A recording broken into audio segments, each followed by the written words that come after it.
Om Shanti. Good morning. 30 सितंबर 2023 की मुरली। मीठे बाबा हम बच्चों से कह रहे हैं, मीठे बच्चे, तुम्हारा मगज माना दिमाग खुशी से सदा भरपूर होना चाहिए, क्योंकि तुम अभी बाप के समान मास्टर नॉलेजफुल बने हो। बाबा हम बच्चों से प्रश्न पूछ रहे हैं, तुम बच्चे 21 जन्मों के लिए किस आधार पर माला माल बनते हो? उत्तर है, संगम पर तुम डायरेक्ट बाप को अपना सब कुछ देते हो, सब बाप के हवाले कर देते हो। इसके रिटर्न में तुम 21 जन्मों के लिए माला माल बन जाते हो। बाबा कहते, इस समय तुम्हारे पास जो कूड़ा किचड़ा है वह मुझे दे दो। मरने के पहले अपना सब कुछ ट्रांसफ़र कर दो, तो भविष्य में उसका रिटर्न मिल जाएगा। गीत है ओम नमो शिवाय। ओम शांति। सालिग्रामों प्रति शिव भगवान उवाच। रूहानी बच्चों प्रति रूहानी बाप समझा रहे हैं, अभी तुम बच्चे जानते हो, यहाँ हमको आत्मा समझ बैठना है, न कि शरीर। और सारी दुनिया में एक भी ऐसा मनुष्य नहीं है जो यह समझते हो कि आत्मा क्या है। आत्मा को ही नहीं जानते तो फिर परमात्मा को भी कैसे समझेंगे? बाप द्वारा ही आत्मा की समझानी मिलती है। आत्मा और परमात्मा को ही नहीं जानते, इसलिए ही मनुष्य दुखी है। अभी तुम बच्चों को यह मालूम हुआ है कि इस ड्रामा की अथवा कल्प वृक्ष की आयु 5000 वर्ष है। यह तो समझते हो, उन्हों का बीज अगर चैतन्य होता तो बतलाता ना कि मुझ बीज से झाड़ ऐसे पैदा हुआ। अब वह तो है जड़, यह चैतन्य एक ही मनुष्य सृष्टि का वैरायटी झाड़ है। तुम बच्चों को अभी सारी नॉलेज है। तुम्हारे में भी नंबरवार पुरुषार्थ अनुसार शुरू से लेकर अंत तक सारे झाड़ का ज्ञान मिला हुआ है। जैसे बीज में सारे झाड़ का ज्ञान होता है, यह बाप है चैतन्य बीज रूप। गाते भी है, परम पिता परमात्मा सत्य चित आनंद स्वरूप है। निराकार की महिमा गाई जाती है। उनकी महिमा सबसे बिल्कुल ही न्यारी है। मनुष्य तो कुछ भी नहीं जानते हैं। भल देवताओं को यह वर्षा यहाँ से ही मिलता है, परंतु उनको भी वहाँ यह ज्ञान नहीं रहता। वंडरफुल बात है ना। यहाँ अभी तुमको सारा ज्ञान मिलता है। बुद्धि में नॉलेज है। यह सृष्टि चक्र कैसे फिरता है। बाप आकर के नई राजधानी स्थापन करते हैं। तुम इस ड्रामा के एक्टर्स हो। सिर्फ तुमको ही ड्रामा के आदि मध्य अंत रचता और रचना का ज्ञान है, और किसको है नहीं। न शूद्र वर्ण को यह ज्ञान है, न देवता वर्ण को यह ज्ञान है। कोई सुनेंगे तो वंडर खाएंगे। मनुष्य कहते हैं यह त्योहार आदि जो मनाते हैं वह परंपरा से चले आए, परंतु बाप समझाते हैं सतयुग में तो यह होते ही नहीं। त्योहारों को कोई जानते ही नहीं। अभी तो कहते हैं ना, यह दशहरा दिवाली आदि त्योहार आने हैं, वहाँ तो यह कुछ भी याद नहीं रहता। एकदम निस्फुरने माना निश्चिंत हो राज्य करते रहेंगे। अभी यहाँ तुम्हारी बुद्धि का ताला खुला हुआ है। तुम एक्टर्स हो। इस ड्रामा के क्रिएटर, डायरेक्टर, मुख्य एक्टर्स, ड्यूरेशन आदि को जानते हो। यह नॉलेज जिसकी बुद्धि में रहेगी उनको अपार खुशी रहेगी। गॉड फादर को ही नॉलेजफुल ज्ञान सागर कहा जाता है। कौन सी नॉलेज है? सिवाय तुम्हारी यह कोई भी समझ न सके। गॉड को ही knowledgeful world almighty authority कहा जाता है। तो नॉलेज किसकी है? सभी वेदों, शास्त्रों, ग्रंथों, सृष्टि के आदि मध्य अंत की। शास्त्रों में यह ज्ञान नहीं है, वह है ही भक्ति मार्ग के साथ सिर्फ पूजा करते रहो। बाकी रचयिता और रचना की नॉलेज कुछ भी नहीं है। तब तो ऋषि मुनि आदि भी कहते थे कि हम रचता और रचना को नहीं जानते। समझाने वाला एक ही बाप है, तो जानेंगे फिर कहाँ से? अभी तुम बाप द्वारा सुनते हो, फिर यह नॉलेज प्रायः लोप हो जाती है। यह नॉलेज सिवाय तुम बच्चों के और कोई नहीं जानते। तुमको कितनी बड़ी नॉलेज मिलती है, तो तुम बच्चों को कितनी खुशी होनी चाहिए। वह लोग डॉक्टरी आदि पढ़ने के लिए, सीखने के लिए विलायत में जाते हैं। तुमको तो यहाँ ऐसा बनाते हैं जो वहाँ यह डॉक्टर आदि होते ही नहीं। बेहद का बाप जो नॉलेजफुल है, उन द्वारा हम सब कुछ जान जाते हैं। उनकी हम संतान हैं। तो ज्ञान से मगज माना दिमाग कितना भरपूर रहना चाहिए, कितनी खुशी होनी चाहिए। ऐसी कोई चीज़ नहीं जिसको हम ना जानते हो। वह लोग जो कुछ पढ़ते हैं वह तो कुछ नहीं है। भक्ति मार्ग के शास्त्र आदि कितने पढ़ते हैं, परंतु यह तो कोई नहीं जानते कि यह सृष्टि चक्र कैसे फिरता है। तुम बच्चे अभी मास्टर नॉलेजफुल बनते हो। नटसेल में तो सब जान चुके हो, बाकी सिर्फ आत्मा जो तमो प्रधान है, उनको सतो प्रधान बनाना है। कोई है जो तमो प्रधान से तमो बने होंगे, कोई तमो से रजो बने होंगे, कोई रजो से सतो बने होंगे। सतो प्रधान नहीं कहेंगे। सतो प्रधान जब बन जाएंगे तो नंबरवार पुरुषार्थ अनुसार कर्मातीत अवस्था आ जाएगी। फिर तो नई दुनिया चाहिए राजाई के लिए। इसलिए पुरानी दुनिया का विनाश होता है। जब यह यज्ञ पूरा होगा तो सारी पुरानी दुनिया की आहुति पड़ेगी। यह पढ़ाई पूरी हो जाएगी। फिर नंबरवार पुरुषार्थ अनुसार कर्मातीत अवस्था को चक्र लेंगे। जैसे वह भी इम्तिहान पास कर फिर ट्रांसफ़र हो जाते हैं, तुम भी मृत्युलोक से ट्रांसफ़र हो अमरलोक में चले जाएंगे। हम अमरलोक में थे, फिर 84 जन्म लेते लेते मृत्युलोक में आ गए हैं। तुम कहते हो अभी हम पढ़ रहे हैं, फिर अमरलोक में जाकर देवी देवता बनेंगे। बाप ही मनुष्य से देवता बनाते हैं। पतितों को पावन देवी देवता कौन बनाएगा? देवता तो यहाँ कोई है नहीं जो देवी देवता बनावे। लक्ष्मी नारायण चाहिए ना, वह तो यहाँ होते नहीं।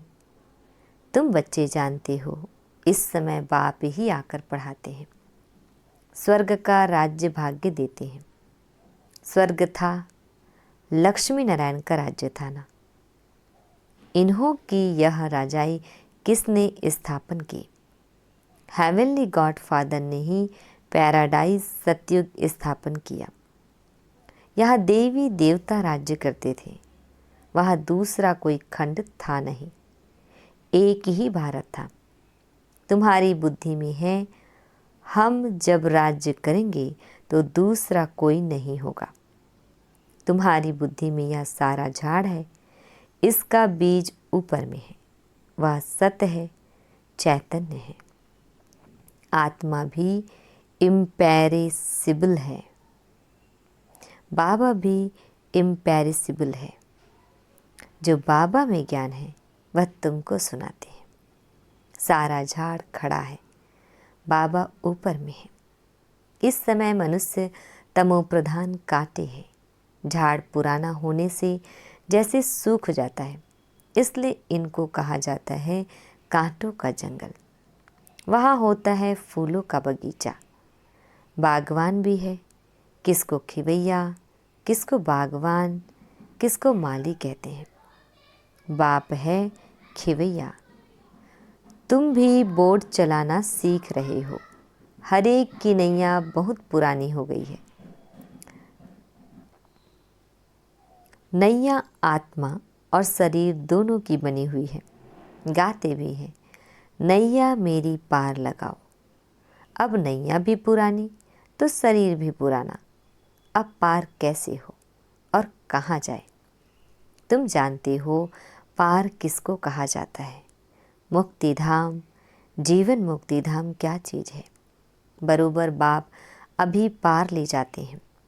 दुख धाम से सुख धाम अथवा विषय सागर से क्षीर सागर में ले जाते हैं। वह सिर्फ गाते हैं, नैया मेरी पार लगाओ, बागवान आओ, कांटों को फूल बनाओ।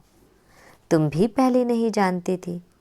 अभी मूल वतन, सूक्ष्म वतन, सतयुग से लेकर कलयुग तक सब राज को जान गए हो। जो जानते हैं वही सुनाते हैं। अंदर ज्ञान टपकता रहे तो सदैव खुशी में रहेंगे। कोई चिंता की बात ही नहीं रहती। फिक्र से फारिग हो जाते हो। तुम जानते हो बाबा हमको ले जाते हैं। अब हम बाबा जैसे बन रहे हैं। बच्चा बाप समान बनता है ना। बाबा नॉलेजफुल है, तुमको भी नॉलेजफुल बनाया है। आत्माओं का कनेक्शन है ही परमात्मा बाप से। आत्मा कहती है जो बाबा में नॉलेज है वह हम आत्माओं को दे रहे हैं। तुम हो रूहानी बाप के रूहानी बच्चे। यह भी नई बात है ना। बाबा बिगर कोई सुना न सके। वह निराकार बाप भी साकार के आधार से सुनाते हैं, नहीं तो तुम सुन न सको। बच्चों को बाप आप समान बनाते हैं। दुख हरता सुख करता वह बाप है। उनकी जो महिमा है वह तुम्हारी भी है। कोई फर्क नहीं। बाकी क्या फर्क रहता है? हम जन्म मरण में नहीं आते हैं, तुम जन्म मरण में आते हो। मुझे ज्ञान सागर कहते हैं तो मैं तुम बच्चों को ज्ञान देता हूँ। मैं सुख का सागर, पवित्रता का सागर, शांति का सागर हूँ, तो तुमको भी यह वर्षा देता हूँ। तुम जानती हो यह सारा चक्र फिर 5000 वर्ष बाद फिरेगा। यह नॉलेज है, सोर्स ऑफ इनकम। जितना पढ़ते हैं उतना नॉलेज से इनकम होती है। यह नॉलेज भी है तो धंधा भी है। सराफ लोग सट्टा करते हैं। तुम क्या देते हो? कूड़ा किचड़ा। मरने के बाद करनी घोर को कूड़ा किचड़ा ही देते हैं। तुमको तो जीते जी देना है। ईश्वर अर्थ देते हैं। अब क्या ईश्वर को पुराना खटिया आदि देंगे? बाप कहते हैं तुम मरने से पहले ही सब दे दो। यह पुरानी चीज तुम्हारे काम में ही नहीं आएगी। भल कोई कितना भी साहूकार हो, परंतु कितने दिन के लिए होगा? एक जन्म के लिए। फिर कर्मों अनुसार पता नहीं कहाँ जाकर जन्म लेंगे। तुम तो बाप से 21 जन्मों के लिए लेते हो पुरुषार्थ अनुसार। यह है रूहानी सर्विस। सारी दुनिया जानती है जिस्मानी सर्विस को। रूहानी को कोई जानते ही नहीं। सुप्रीम रूह ही आकर नॉलेज देते हैं। उस सुप्रीम का जन्म भी मनाते हैं। उनको ही सुख का सागर, शांति का सागर, दुख हरता सुख करता कहते हैं। शिव नाम है ना। जयंती भी मनाते हैं, परंतु बुद्धि में कुछ नहीं है। बाप ही यहाँ सब राज सुनाते हैं, फिर 5000 वर्ष बाद सुनाएंगे। यह ज्ञान सतयुग में नहीं होता, क्योंकि आत्माएं सतो प्रधान हैं। ज्ञान से ही वह ऐसी बनती है। यह नई बातें है ना। मंदिर बनाने वाले भी यह नहीं जानते कि लक्ष्मी नारायण का मंदिर हम क्यों बनाते हैं। उन्हों को यह राज्य किसने दिया, कैसे यह पद पाया। कहते हैं ना, कर्मों का फल है। अभी बाप बैठ कर्म अकर्म विकर्म की गति का राज समझाते हैं। उन्होंने भी यह नॉलेज सुनी होगी। है ही भगवानुवाच। गीता से ही आदि सनातन देवी देवता धर्म की स्थापना हुई। वहाँ बहुत थोड़े मनुष्य होते हैं। बाकी सारी पुरानी सृष्टि कहाँ गई। जरूर विनाश हुआ होगा। महाभारत लड़ाई भी गाई हुई है। गिरधर कविराज कहते हैं। अब गिरधर तो कहते हैं श्री कृष्ण को। कवि कौन है? शिव बाबा को कवि कहा जाता है। कवि अर्थात सुनाने वाला। तुम जानते हो आफतें आदि बहुत आनी है। पुरानी दुनिया के विनाश लिए क्या क्या चीज़ें बना रहे हैं। यह वही महाभारत लड़ाई है, जबकि भगवान ने आकर रुद्र ज्ञान यज्ञ रचा है। भगवान यज्ञ किस लिए रचते हैं? यज्ञ रचा ही जाता है सुख शांति के लिए।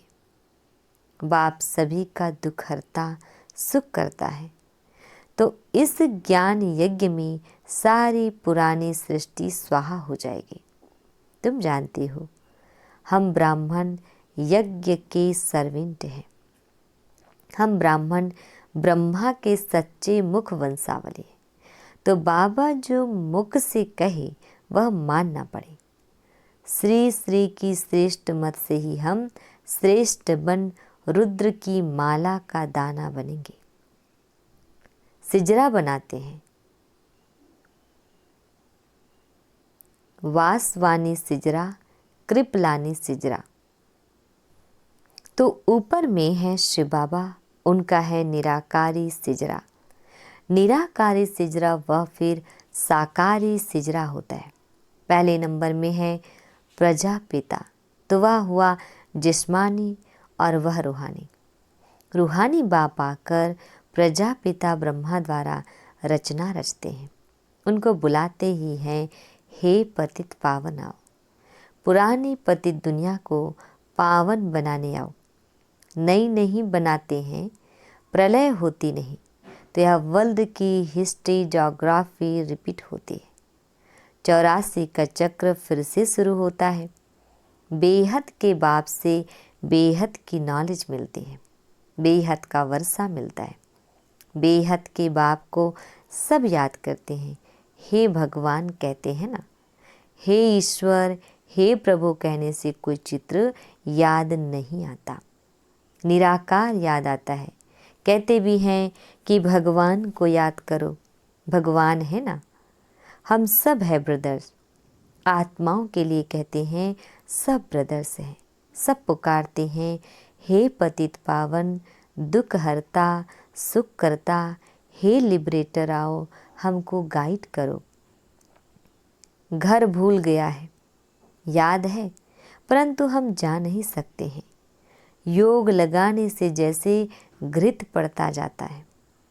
आत्मा अविनाशी है ना, तो आत्मा की ज्योति सारी उझाई नहीं जाती है। तो अब योग बल का घृत डालना है सदैव के लिए। फिर दीपमाला सोझरा हो जाएगा। दीपमाला अर्थात घर घर में सोझरा। तो दीपमाला कहाँ होगी? सतयुग में, यहाँ नहीं। यह सब राज तुम समझते हो, तुम्हारे पास ब्लाइंड फेथ नहीं है। अच्छा, मीठे प्यारे बाबा हम बच्चों को विश कर रहे हैं। मीठे मीठे सिकिल दे बच्चों प्रति, माता पिता बाप दादा का याद प्यार और गुड मॉर्निंग।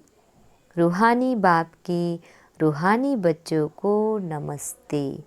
हम रूहानी बच्चों की रूहानी बाप दादाजी को याद प्यार गुड मॉर्निंग और नमस्ते नमस्ते नमस्ते। शुक्रिया मीठे प्यारे बाबा, शुक्रिया। धारणा के लिए मुख्य सार है। फर्स्ट पॉइंट है, चिंताओं से फ्री होने के लिए बाप समान नॉलेजफुल बनना है। बुद्धि में सदा ज्ञान का सिमरन करते रहना है। सेकंड पॉइंट, रूहानी सर्विस कर अपनी प्रालब्ध बनानी है। पुराना सब कुछ ट्रांसफ़र कर देना है। बाबा हम बच्चों को वरदान दे रहे हैं, सर्व प्रति शुभ कल्याण की भावना रख परिवर्तन करने वाले बेहद सेवाधारी भव। डिटेल है, मेजॉरिटी बच्चे बाप दादा के आगे अपनी यह आश रखते हैं कि हमारा फलाना संबंधी बदल जाए, घर वाले साथी बन जाए, लेकिन सिर्फ उन आत्माओं को अपना समझ यह आश रखते हो तो हद की दीवार के कारण आपकी शुभ कल्याण की भावना उन आत्माओं तक पहुंचती नहीं। बेहद के सेवाधारी सर्वप्रति आत्मिक भाव व बेहद की आत्मिक दृष्टि, भाई भाई के संबंध की वृत्ति से शुभ भावना रखते हैं तो उसका फल अवश्य प्राप्त होता है। यही मनसा सेवा की यथार्थ विधि है। स्लोगन, ज्ञान रूपी बाणों को बुद्धि रूपी तरकस में भरकर माया को ललकारने वाले ही महावीर योद्धे हैं। ओम शांति।